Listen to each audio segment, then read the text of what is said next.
Good morning. I am about to share with you a quote that I came across the other day from a video here on YouTube. It was by a gentleman whose name is Finley. I guess he's kind of a philosopher and spiritual leader. I've been reading his book called The Power of Letting Go, and I was really enjoying it, so I figured maybe he had some videos on YouTube I could listen to, and he did. And this one actually stuck with me quite a bit, especially the parts about how what you thought was going to be a soft and easy good time was actually nothing like it, and how there's something in you that tells you you can put off your work and you can put off changing the kind of person that you want to be. So this quote is rather long. I know because I sat down for an hour and typed it out while listening to the video because it made that much of an impression on me.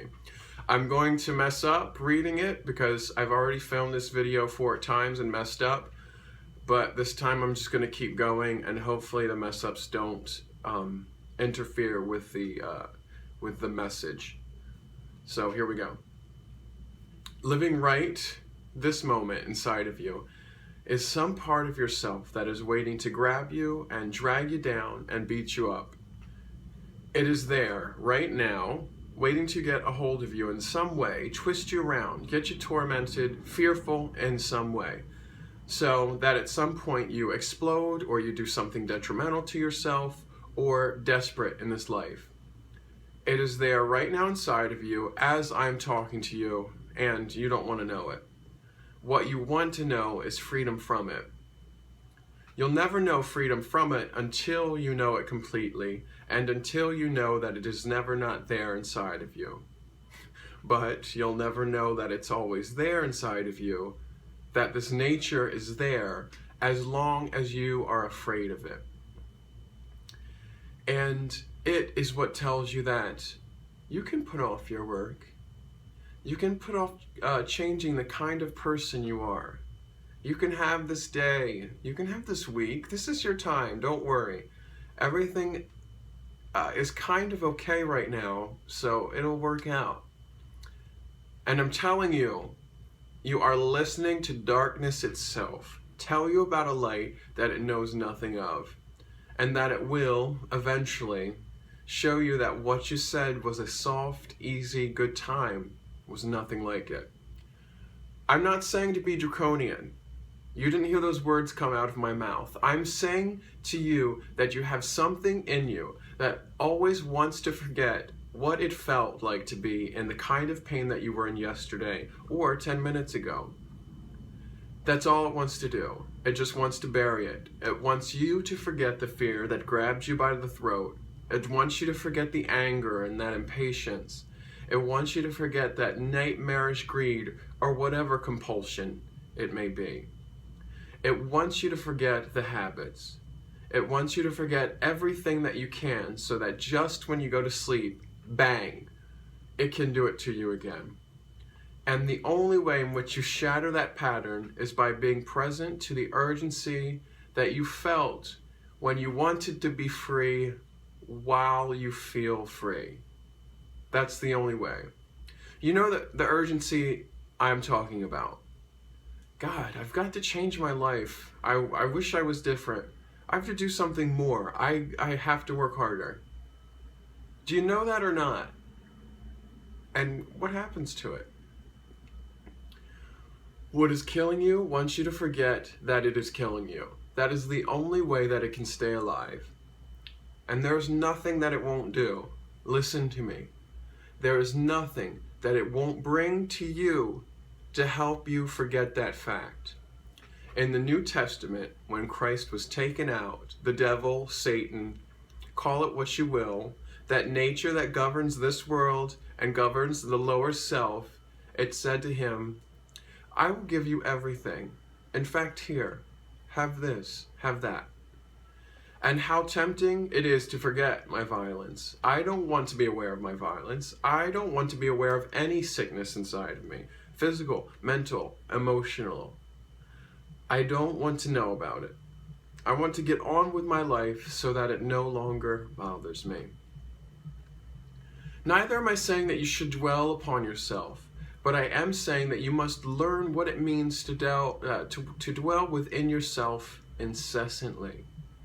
And when you dwell within yourself incessantly, you dwell in a world where these forces, that nature, waits, where it sits.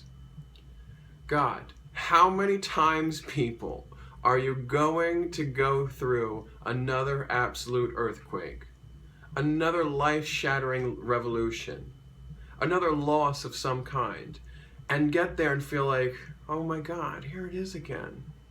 Why wait until something in you says, oh God, here it is again, what do I do? Why don't you be there before it happens to you?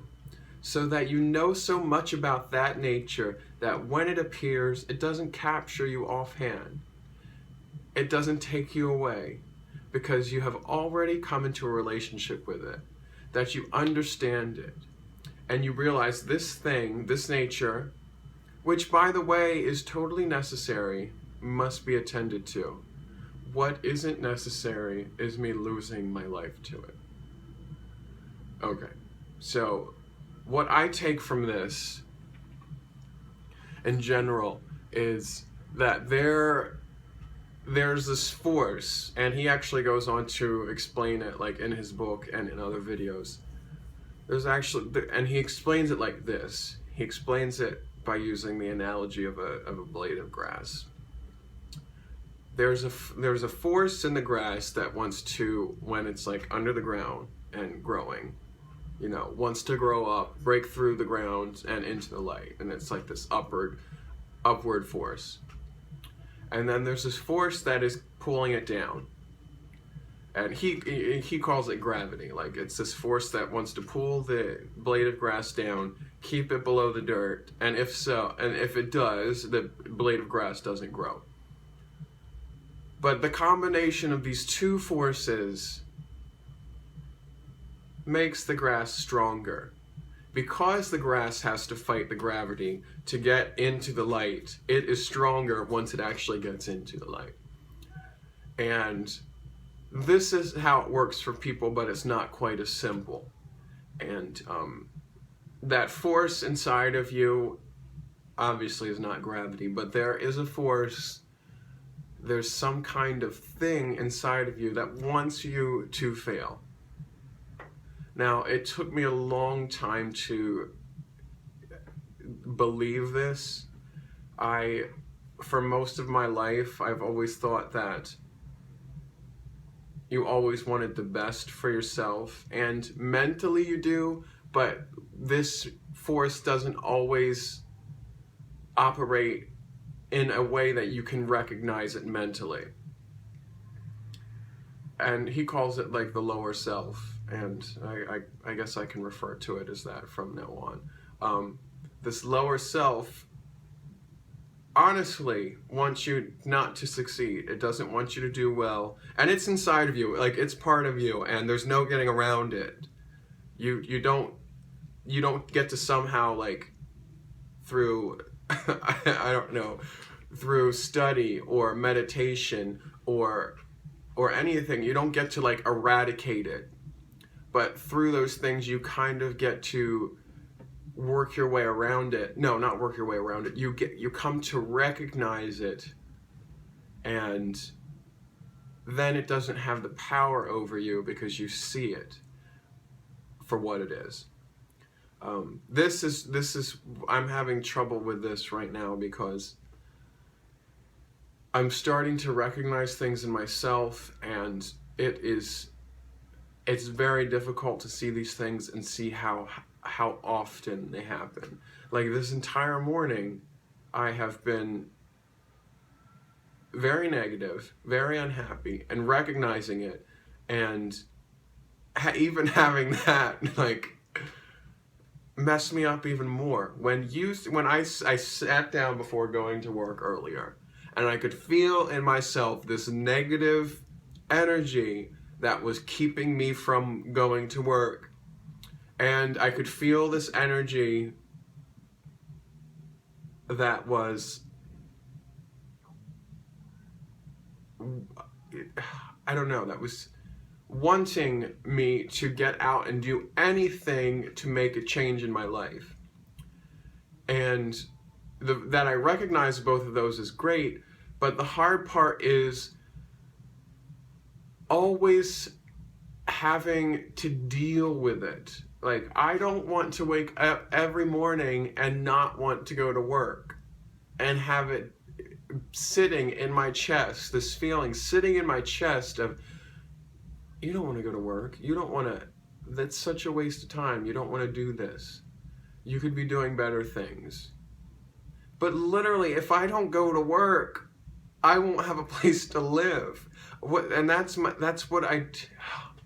This is the trouble I'm having, is how something, like, if I don't go to work, if I don't put a roof over my shoulders, if I don't provide food for myself, if I don't do all of these things, essentially in the end I will wind up on the street and I will wind up dead, and this lower self that is part of me is gone.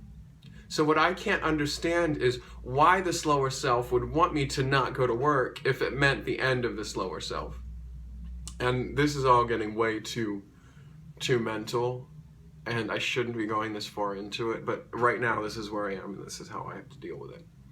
So I had mentioned, I'm going to stop rambling on that point. I had mentioned earlier that the 2 points that I really liked were the part about you can put off your work. Okay, so yeah, you can put off your work, like literally what I just said. And then the other one was how this lower self will show you that the things it wants you to do are a soft and easy good time, but how they actually don't end up ever being like that. The example I have of this is, oh shit, I just lost it.